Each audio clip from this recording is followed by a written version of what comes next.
घर के अंदर भी अगर कुछ करना हो तो उनकी परमिशन लेके करें। हाँ, अब ऐसा ही लग रहा है कि हमें अपने घर में भी कार्यक्रम करना है, इमामबाड़े में करना है तो हम उनसे परमिशन, हमें मुर्दा दफन करना है कब्रिस्तान में तो हम परमिशन लेने जाएं कि हमारे यहाँ मैयत हो गई, हम अपने कब्रिस्तान में मुर्दा दफन करें। ये सारे कार्यक्रम हमारे यहाँ होते हैं, सुबह शाम यहाँ भीड़ लगती है, ज़ियारत, हिंदू मुसलमान सब आते हैं यहाँ। तो किस किस चीज़ का मैं मौलाना शफकत तकी, यही बड़ा गाँव का रहने वाला हूँ और शिया नेता के रूप में पहचाना जाता हूँ। क्या है पूरा मामला ये है कि पिछले 6-7 वर्षों से हमारे यहाँ 72 ताबूत का कार्यक्रम होता था और जुलूस उठता था मदरसे हुसैनिया से, सदर इमामबाड़े पे आके तमाम होता था।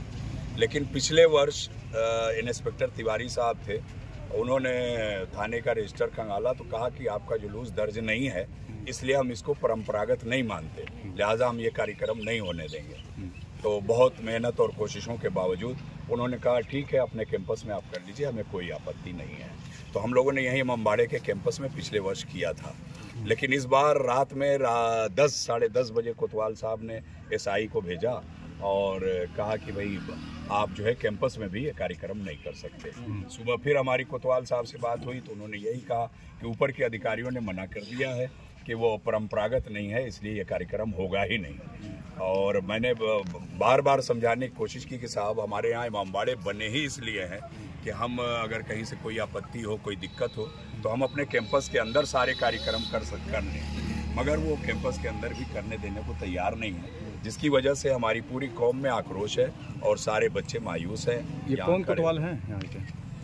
कोतवाल साहब का नाम सिंह साहब हैं कोई, हाँ सिंह साहब हैं, वही कोतवाल हैं। तो क्या लगता है मनमानी कहें इसको या दबंगई कहें, क्या कहें इसको? मुझे तो बिल्कुल मनमानी इसलिए कि हमारे यहाँ एक नहीं 8-10 इमामबाड़े हैं और पूरी हिस्ट्री में आज तक कैंपस के अंदर कोई भी कार्यक्रम करने के लिए न परमिशन लिया जाता है और न प्रशासन की तरफ से कभी मना किया जाता है। ये इमामबाड़े और मस्जिद इसीलिए बने ही हुए हैं कि हम अपने धार्मिक रसूमात को उसमें जाके आज़ादी से अंजाम दे सकें। बाहर अगर निकलना है तो चलिए परमिशन की ज़रूरत है, हालांकि वही भी हमारा परंपरागत है। रजिस्टर में दर्ज न करना और करना उनकी जिम्मेदारी है। जब उनकी ड्यूटी लगी है पिछले 5 वर्षों में तो उन्हें दर्ज करना चाहिए था, लेकिन फिर भी पिछले साल दबाव बना के कैंपस में कराया और इस बार दबाव बना के कैंपस में भी न होने देना ये प्रशासन की मंशा पर सवाल खड़ा करता है कि आखिर क्यों एक कौम को इस तरह से दबाया जा रहा है। कई सालों से आप लोग मना रहे हैं, पिछले 2 साल से दबाव पड़ा, क्या वजह है? तो यही वजह हमें भी नहीं समझ में आ रही कि आखिर प्रशासन क्या चाह रहा है और क्यों मना कर रहा है, वो भी कैंपस के अंदर क्यों मना कर रहा है। कैंपस हमारा अपना है, निजी है और हम लोग इसीलिए बनाए हुए हैं इसको कि सारे कार्यक्रम हम आज़ादी से कर सकें। तो हमें ठीक है, जुलूस पे उनको आपत्ति है, उनके रजिस्टर में दर्ज नहीं है, तो इस मंशा पर भी सवाल है कि आखिर परंपरागत कै साल में होता है। 7 वर्ष उठ चुका और उससे पहले भी बच्चे छोटे छोटे ये कार्यक्रम करते थे और हमारे यहाँ इस बस्ती में मुहर्रम के 2 महीने 8 दिन किसी भी शिया बस्ती में चले जाएं, रोज कार्यक्रम है, दिन भर कार्यक्रम है। हर घर में इमामबाड़ा 2 महीने 8 दिन सजा रहता है, मजलिस मातम होता है, हर इमामबाड़े में लगातार अशरा खमसा सब कुछ जारी रहता है। कहीं रोक टोक नहीं है पूरे हिंदुस्तान में।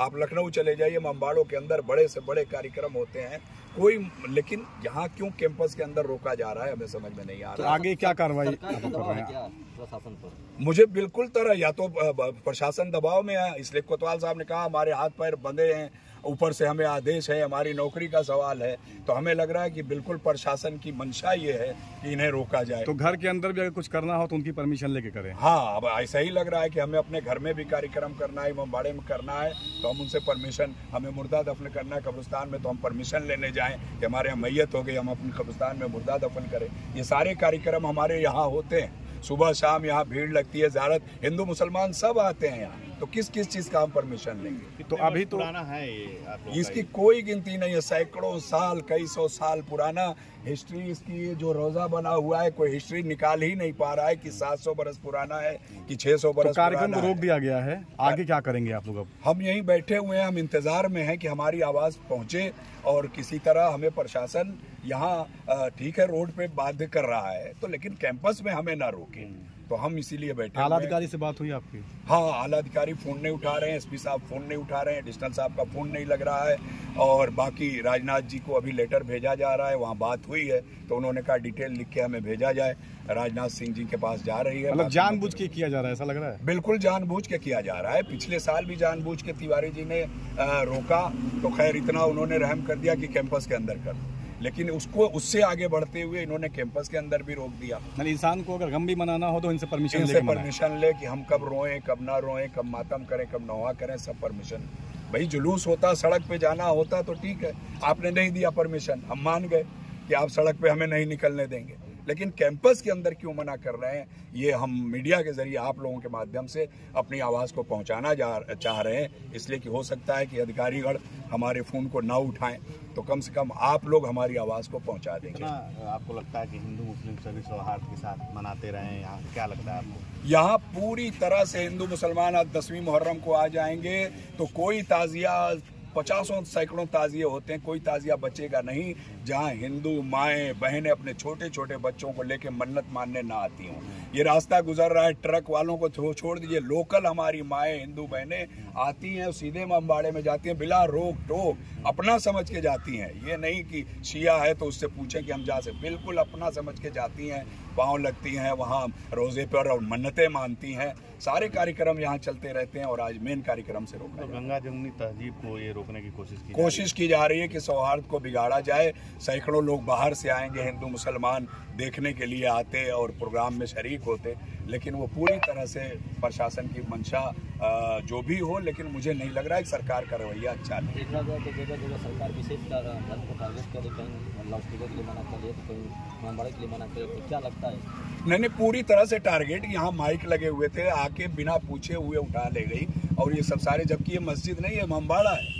यहाँ माइक न अजान के लिए चलता है, कुछ मजलिसों में इस्तेमाल होता है, मगर यहाँ से भी प्रशासन ने माइक उतारा और ले जाके उसको थाने में रख दिया, और कई बार ऐसा हुआ उतारा गया। तो सरकार पूरी तरह से टारगेट किए हुए है, और ख़ास ये बिल्कुल आपका कहना सही कि विशेष धर्म के लिए ये सारी चीज़ें हैं, और यहीं पड़ोस में और भी कार्यक्रम हो रहे हैं। तो जुल्म कर रहा है प्रशासन, चल रही है, सब कुछ चल रहा है, हमें कोई आपत्ति नहीं है। तो जुल्म कर रहा है प्रशासन? प्रशासन पूरी तरह से जुल्म कर रहा है, हम सामने देख रहे हैं, सब कुछ हो रहा है, जो कभी नहीं होता था वो भी हो रहा है। हमें कांवड़ यात्रा पर कोई आपत्ति नहीं है, हमें कीर्तन पर कोई आपत्ति नहीं है, रात दिन होता है और हम लोग भी शामिल होते हैं, यहाँ रहते हैं। बाजार में कोई भी प्रोग्राम हो, पूरी बाजार सजाई जाती है, और हमें कोई, जबकि हमारे 10 इमाम चौक बाजार में है, मंदिर एक है, 10 हमारे चौक हैं, लेकिन सारे चौक घेर के सजाए जाते हैं और हमें कोई आपत्ति कभी नहीं रहती। लेकिन प्रशासन द्वारा इस तरह से नफरत का बीज बो के एक धर्म को टारगेट करना ही अच्छा नहीं। 200 इमाम को बंद किया, पाबंदी लगाई जाए सिर्फ यहीं पर? नहीं, पूरा जुलूस निकालने पर पाबंदी लगा दी है, और यहाँ पे कार्यक्रम करने से हमें रोका जाए।